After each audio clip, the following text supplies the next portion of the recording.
So the old line, campaign in poetry, govern in prose. It's time for the prose.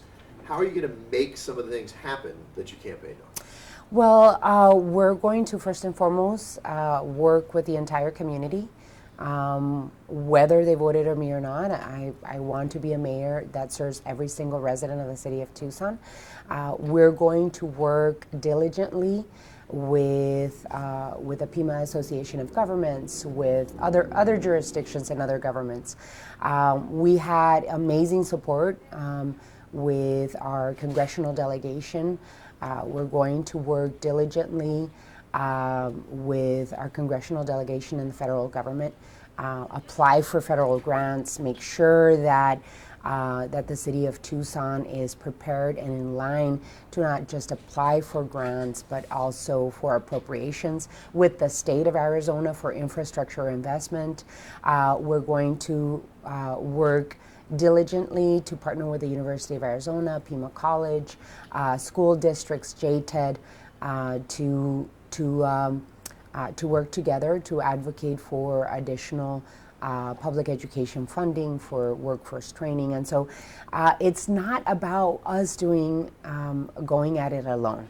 It's about working with other jurisdictions, partnerships, and working together to make our city the best that we can do. Now, when you're talking about legislatures, the relationship with Tucson and the state legislature is not exactly smooth. They've tried to interfere with city ordinances and so on. How might you improve that relationship? You know, it's about creating, working on the relationship, getting to know the elected officials. I was lucky to receive a lot of the endorsements of legislators up in Phoenix.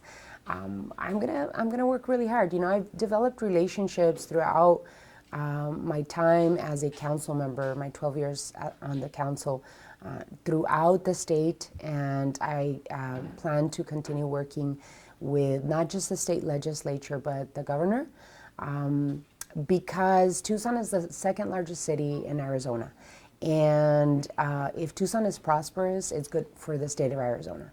So we have to make sure that we put differences, political differences aside, work on the issues that we agree on. I know that Governor Ducey is very interested in economic development issues, has expressed interest in investing in Pima College and other economic development projects in southern Arizona. And so we're going to work really hard to make sure that he sees that the investment that the state makes in southern Arizona and in Tucson is good for all of us.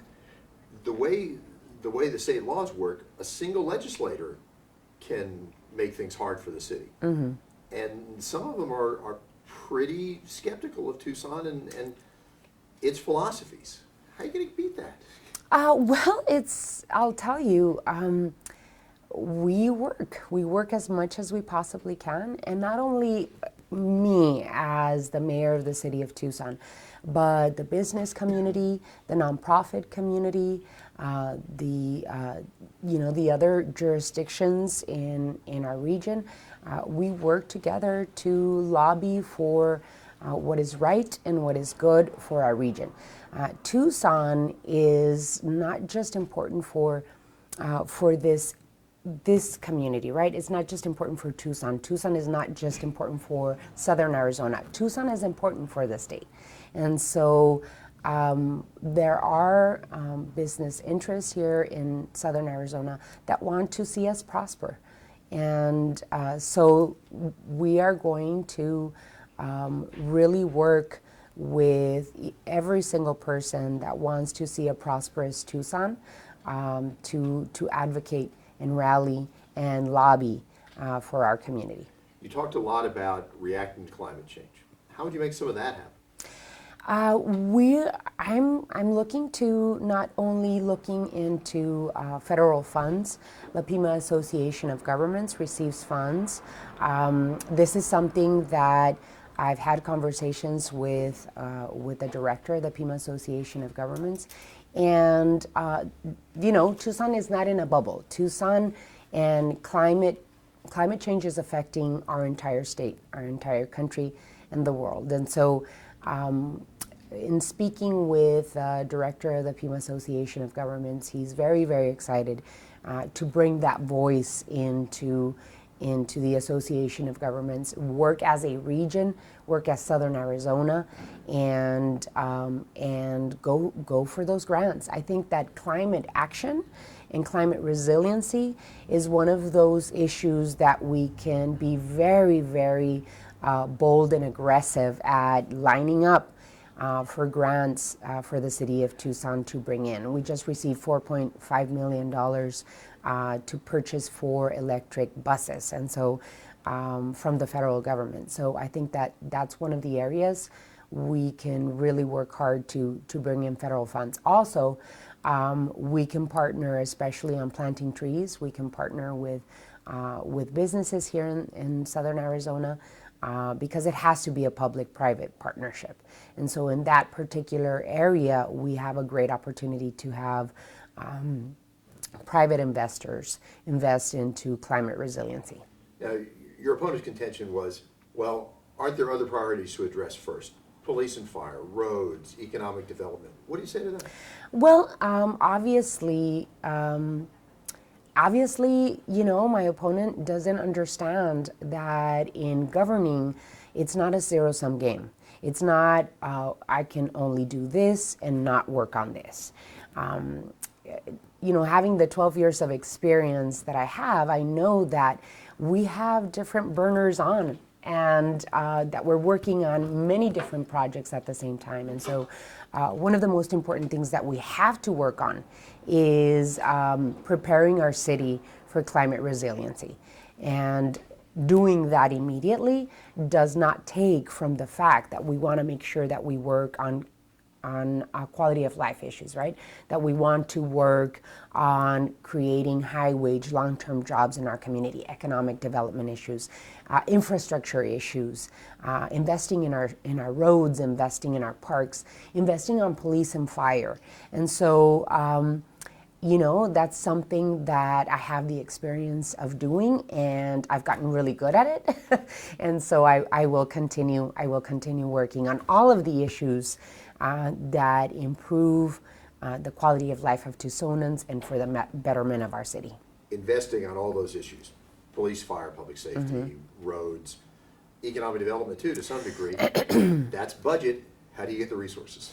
We have the resources. The last 4 budgets, we've had good results.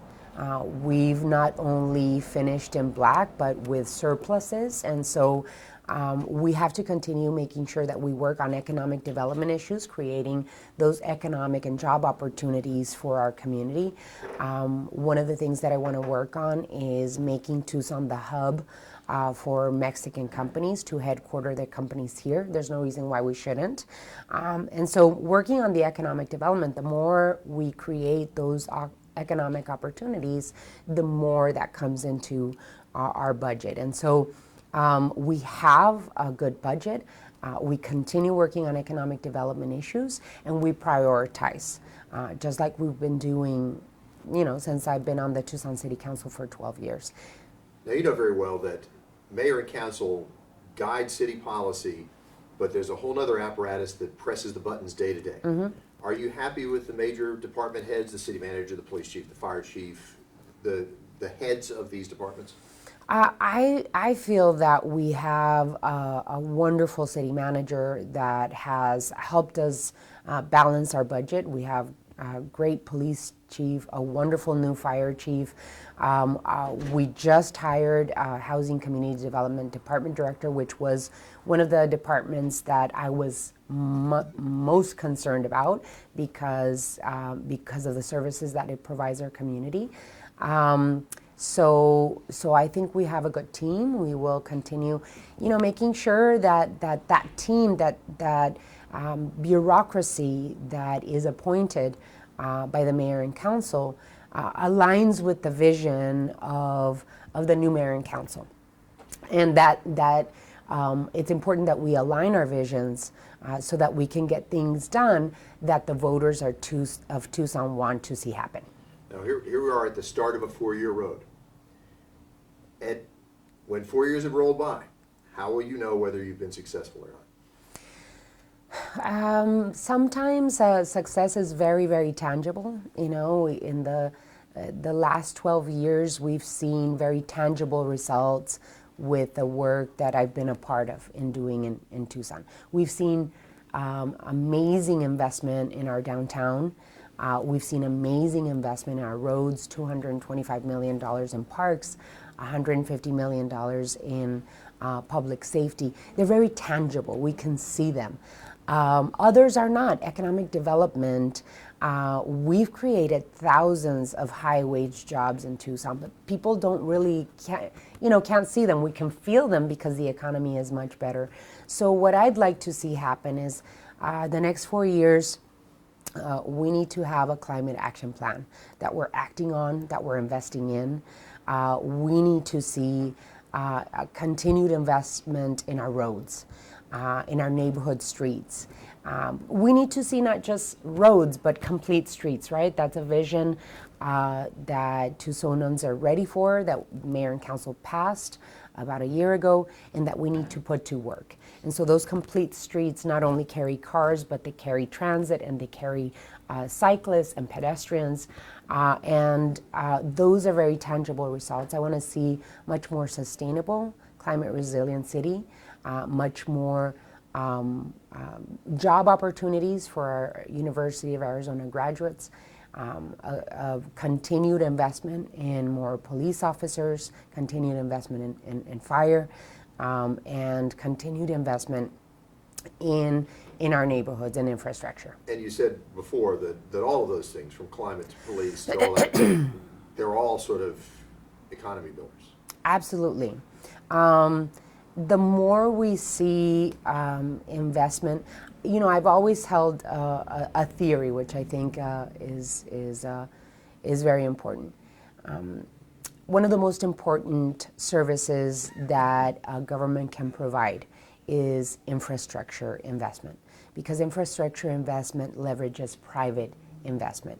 And so it's a positive cycle of investment that we see, and the more opportunity that we see created for our community, the more quality of life that we see.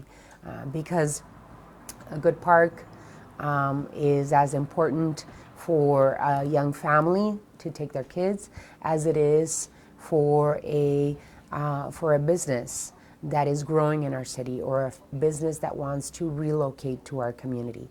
And so those infrastructure investments are also quality of life issues and are important to leverage private investment in our community. I think that is going to do it. Anything you feel like you just want to add? I'm sorry, my throat got a little itchy. That's what happens. Anything you want to add? I want to just thank the community of Tucson, the voters of Tucson, for voting and voting for me, giving me the opportunity to not only make history, but continue with a platform that we told voters we wanted to move forward. And I'm really humbled, and I'm very thankful to the voters of Tucson.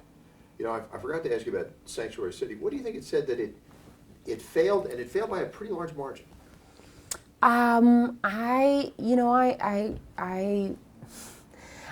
think that it's important that the people that were promoting and worked very hard for Proposition 205 know that my door is open, that I believe in protecting every resident of the city of Tucson, no matter their status, and that I hope that we can work together to continue advancing the protection of immigrants in our community. I've been on the council for 12 years. I've worked diligently to pass ordinances and resolutions and laws that protect every resident of our city. So I commit to doing the same thing, and I want to work with the organizers of Prop 205. I don't think that the residents of the city of Tucson, I don't think they don't support the concept of protecting immigrants in our community. I just think that the way the initiative was written, people got very concerned about the financial consequences of what that initiative meant. But I don't think we should give up on the notion that protecting every single resident of our community is a bad thing. I think we need to continue advancing that agenda. I know it was suggested many times that a lot of the policies already in place go a long way towards achieving what Sanctuary City would do. Does this help you keep those policies going without risk of, I guess, pressure from the city or state, or from the federal or state? Absolutely. I think that Tucson is not the problem when it comes to being a safe city for immigrants. I think that it is a model city in terms of protecting every single one of their residents.